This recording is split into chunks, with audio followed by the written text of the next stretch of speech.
नमस्कार। तहकीकात न्यूज़ की खास पहल चुनावी जंग 2021।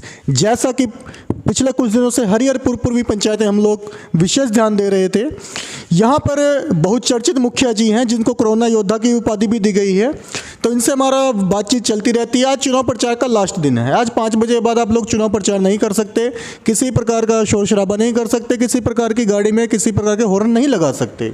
तो मुखिया जी जो रहे 19 उम्मीदवारों में अकेले उम्मीदवार ऐसे थे जिन्होंने किसी प्रकार के गाने बाजा कुछ नहीं बजवाया, खुद अपने आप जाते थे मोटरसाइकिल पे और पर्ची लेके लोगों के साथ बातचीत करते थे। तो आइए उनसे बातचीत करते हैं कि इतना सिंपल तरीके से आपने चुनाव प्रसार क्यों किया और आज अंतिम दिन है प्रचार का, परंतु आज भी आप यहाँ पे बैठे हुए हैं।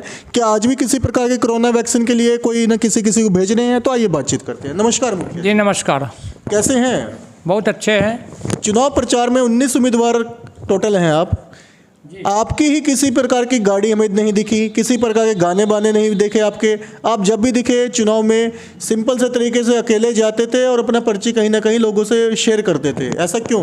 देखिए, प्रचार का कई माध्यम है, मेरा अपना तरीका है, जनसंपर्क करने का कई तरीका है। हम ईच मैन कंसर्निंग सिस्टम को अपनाए हुए थे।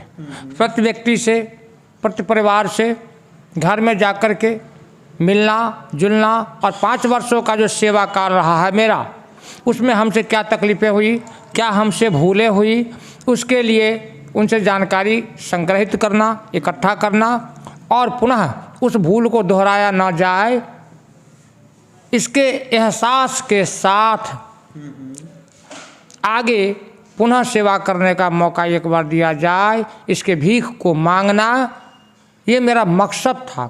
माइक से ऐसा नहीं हो सकता है, हॉर्न बजा देने से ऐसा नहीं हो सकता है। हॉर्न बजा के आप हंगामा खड़ा कर सकते हैं, लोगों के काम में बाधा उत्पन्न कर सकते हैं, अपने छाप के बारे में लोगों को बता सकते हैं, लेकिन उनके दर्द को आप नहीं समझ सकते हैं कि आपके साथ क्या हो रहा है। जब आप दर्द नहीं समझेंगे तो फिर समाधान कहाँ से? चलिए, प्रचार प्रसार आपने किया, 2 महीना आप लोग लगे रहे प्रचार प्रसार में, आप क्या सारे उम्मीदवार लगे रहे हैं, तो क्या क्या कठिनाइयाँ देखी हैं लोगों को कि 5 साल आपके बीत चुके हैं परंतु उनको कठिनाइयाँ हैं? बहुत सारी कठिनाइयाँ हैं, बहुत सारी कठिनाइयाँ हैं जो इस बात का एहसास हो रहा है कि सबसे बड़ी बात है कि हमारे पंचायत में राशि के अभाव में सड़क और नाला का निर्माण नहीं कराया जा सका और लोग इससे बहुत ज़्यादा दुखी भी हैं। और उन लोगों के साथ, उन मतदाता मालिकों के साथ मैं स्वयं भी दुखी हूँ कि जिस उम्मीद से जनता मुझे वोट दिए थे, शायद हम उनका सेवा करके उस समस्या को दूर नहीं कर सके। इसमें कहीं न कहीं परिस्थिति जन्य जो समस्या है, सरकार पैसा नहीं दी, कोरोना बीच बीच में आता रहा, बाढ़ का महामारी बाढ़ भी आता रहा, इस कारण सरकार भी राशि उपलब्ध नहीं करा सकी। चलिए, आपके पंचायत राज में 2 साल तक कोरोना के निकाल देते हैं और हर साल 5 साल में हर बार बाढ़ आती रहती होंगी, तो 3-3 महीने बाढ़ में गए तो वैसे भी 1 साल वो निकल जाता है, तो लगभग आपको काम करने का सिर्फ 2 साल का मौका मिला है। इस बार किन मुद्दों को लेकर चुनाव में आए? देखिए, मुद्दा तो बहुत सारा है, क्योंकि मुद्दा एक क्षेत्र का होता नहीं है और बीच बीच में परिस्थितिजन्य समस्याएं भी आती हैं, वो भी मुद्दा ही बनता है। स्वास्थ्य के क्षेत्र में है, शिक्षा के क्षेत्र में है, पेयजल के क्षेत्र में है, सड़क और नाला के क्षेत्र में है, श्मशान के क्षेत्र में है, खेल से जुड़ा हुआ समस्या है। समस्या तो बहुत सारी है। अब उसके लिए जितनी राशि उपलब्ध कराई जाएगी, जो गाइडलाइन सरकार का होगा, यदि जनता मुझे पुनः सेवा करने का मौका देती है तो उस गाइडलाइन के आधार पर हम प्राथमिकता के तौर पर उन समस्याओं को दूर करेंगे। चलिए, कल हम आपके पंचायत में एक टापू पे गए। आपके पंचायत में एक टापू है जिसको कतरी पोखर कहते हैं। यहाँ पर लोगों को देखा कि उनका जीवन स्तर बड़ा नीचे का है, तो इस बार चुनाव में आप कतरी पोखर को किस प्रकार लेके चल रहे हैं? इससे पहले हमारे इस 5 वर्ष से पहले उस कतरी पोखरा टोला में आज तक एक ईंट भी नहीं गिरा था।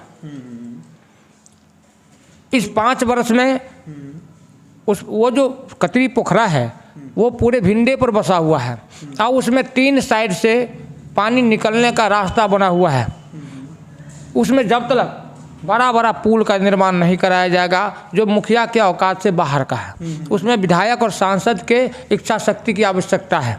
जब तक वो नहीं बनेगा वो सारे के सारे लोग अपने एक दूसरे से मिलने में भी दूर ही रहेंगे। लेकिन जहाँ जहाँ बीच का जगह था उसमें हम खनजाकरण का काम कर दिए हैं और आगे पुल बनवाने का अपने सांसद और विधायक जी से भी प्रयास करते रहेंगे। वहाँ एक दरवाज़ा नहीं था, कुछ भी नहीं था, तो एक विधायक जी से वहाँ हरिजन दरवाज़ा का निर्माण करवाया गया है। साथ ही एक साइड में वहाँ पर प्राथमिक विद्यालय है, दूसरे साइड में एक आंगनबाड़ी केंद्र का निर्माण करवाया गया, जिससे कि समय पर वहाँ के लोगों को कम से कम बरियाती के लिए भी तो कम से कम उसका सहारा लेके काम कर सके। मतलब पंचवर्षीय योजना में कुछ ना कुछ कतरी पोखर को देन दिया है। चलिए, इस बार आपका चुनाव चिन्ह क्या है और क्रमांक संख्या क्या है? मेरा चुनाव चिन्ह है ब्रश छाप, जो 7 नंबर पर है। और अपने मतदाताओं से कहेंगे कि बहुत इत्मीनान से, बहुत आराम से, बिना डरे हुए उस मतदान केंद्र पर जाएं और अपने हॉल में जा करके खोज करके सिंबल को और उसका बटन दबाएं और मत दें। चलिए, ये थे आपके मुखिया जी हरिहर पूर्वी के। बहुत अच्छी बात इन्होंने कही कि सरकारी फंड से पैसा कम आने के कारण इस बार उतना विकास नहीं हो पाया। इस बार कोशिश रहेगी कि सरकारी फंड से पैसा ज़्यादा लाया जाए। मालपट्टी, कतरी पोखर, धर्मपुर, यहाँ पे कुछ ना कुछ विकास के काम बाकी हैं जो मुखिया जी अपने द्वारा करवाएंगे। मुखिया जी ये बहुचर्चित इसलिए रहे कि कोरोना काल में जो उन्होंने सेवाएं दी, ये 2 साल थे, ये सिर्फ आपके जीने के साल थे। आप जिंदा हैं तो ये सबसे बड़ी बात यही है, क्योंकि कोरोना में जिस पंचायत में मुखिया जी ने ध्यान नहीं दिया, आज तक वहाँ पर वैक्सीन नहीं हुए आज तक पूरे। आज भी आशा वर्कर वहाँ वैक्सीन लेके जाती हैं, शायद वो तब भी पूरे नहीं हो पाते हैं। तो आने वाले चुनाव में ध्यान रखें। जितेंद्र जी इस बार दोबारा खड़े हैं चुनाव में, और इस बार क्रमांक संख्या 7 पर क्रमांक संख्या 7 पर ब्रश छाप है, इस पर बटन दबाएं और जितेंद्र जी को भारी वोटों से विजय दिलाएं और जुड़े रहे हमारे न्यूज़ तहकीकात के साथ।